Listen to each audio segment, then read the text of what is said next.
Assalamualaikum warahmatullahi wabarakatuh.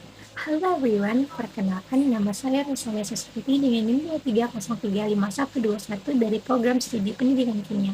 Pada video kali ini kita akan membahas mengenai ekstraksi pada cair. Sebelum itu, apakah teman-teman sudah tahu apa itu ekstraksi pada cair? Ekstraksi pada cair adalah proses pemisahan zat larut dari suatu bahan padat menggunakan pelarut cair. Dalam proses ini, pelarut akan melarutkan zat yang diinginkan dari larutan. Kemudian larutan yang mengandung zat terlarut tersebut dipisahkan dari sisa padatan yang tidak terlarut. Pada video kali ini kita akan membahas 3 metode ekstraksi pada cair. Yang pertama ada maserasi, yang kedua ada sekretasi, dan yang ketiga ada sanitasi. Nah, yang pertama yaitu maserasi. Maserasi adalah proses perendaman sampel dengan menggunakan senyawa organik dalam suhu ruang. Pada metode ekstraksi ini dilakukan dengan cara merendam bahan atau disebut dengan simplasia dalam suhu kamar. Nah, pada metode maserasi ini dilakukan waktu yang cukup lama, yaitu sekitar 4-14 minggu lamanya.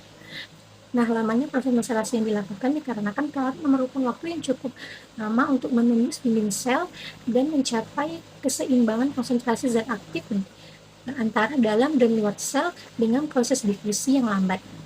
Nah, pada proses maserasi ini biasanya dilakukan pengadukan sesekali untuk mempercepat proses.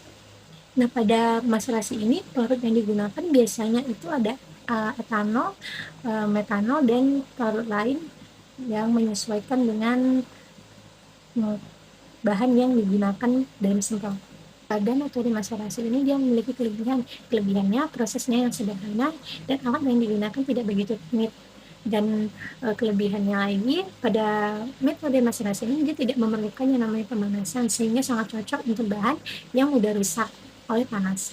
Karenanya dia memerlukan waktu yang cukup lama dibandingkan metode sekretasi dan sanitasi. Untuk metode yang kedua yaitu metode sakletasi.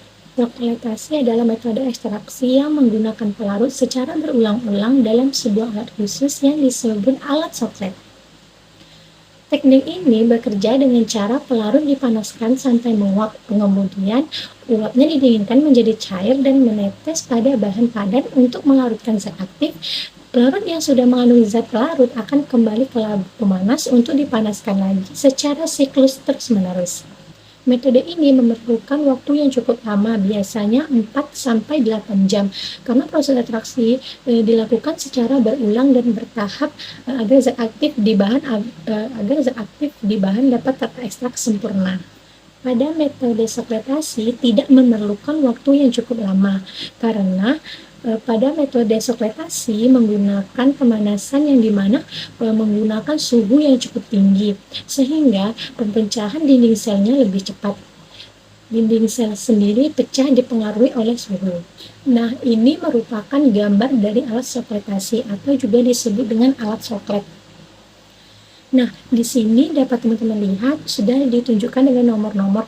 Nah, pada nomor 1 itu disebut dengan kondensor yang berfungsi sebagai pendingin dan juga untuk mempercepat proses pengembunan. Yang kedua, yaitu ada timbal berfungsi sebagai wadah untuk sampel yang ingin diambil zatnya. Yang ketiga, itu ada pipa F berfungsi sebagai jalannya uap bagi pelarut yang menguap dari proses penguapan.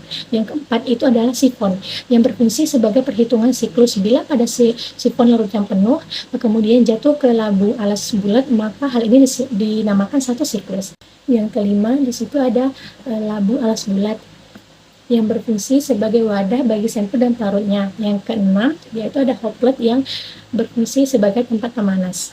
Hasil dari sokletasi adalah ekstrak yang mengandung senyawa aktif dengan konsentrasi yang tinggi karena ekstraksi berulang-ulang dengan pelarut yang digunakan sedikit tetapi efektif. Pelarut yang dipakai biasanya pelarut organik dengan titik didih rendah seperti etanol, metanol, heksana atau ether yang sesuai dengan polaritas senyawa yang ingin diekstrak. Nah, untuk metode yang ketiga yaitu sanitasi. Sonikasi adalah metode ekstraksi yang menggunakan gelombang ultrasonik untuk membantu proses pelarutan zat aktif dari bahan ke pelarut. Teknik ini memanfaatkan efek kavitasi, yaitu pembentukan gelombang kecil dalam cairan yang kemudian pecah dengan energi yang tinggi, menyebabkan dinding sel bahan pecah dengan cepat sehingga bahan aktif lebih mudah keluar dan larut dalam pelarut. Pada metode sonikasi, sampel dan pelarut diletakkan dalam alat sonikator yang memancarkan gelombang ultrasonik. Proses ini mempercepat ekstraksi dengan cara meningkatkan penetrasi pelarut dalam bahan. Waktu sonikasi relatif lebih singkat, biasanya 15-62 menit, namun karena energi gelombang ultrasonik intensif, senyawa sensitif bisa terdegradasi jika waktunya terlalu lama. Hasil yang diperlukan berupa ekstrak cair dengan kandungan zat aktif yang lebih tinggi dalam waktu yang lebih singkat dibanding metode maserasi dan sokletasi. Nah, pelarut yang digunakan biasanya pelarut organik polar seperti metanol, etanol, atau campuran air dengan alkohol, tergantung pada sifat senyawa yang akan diekstrak.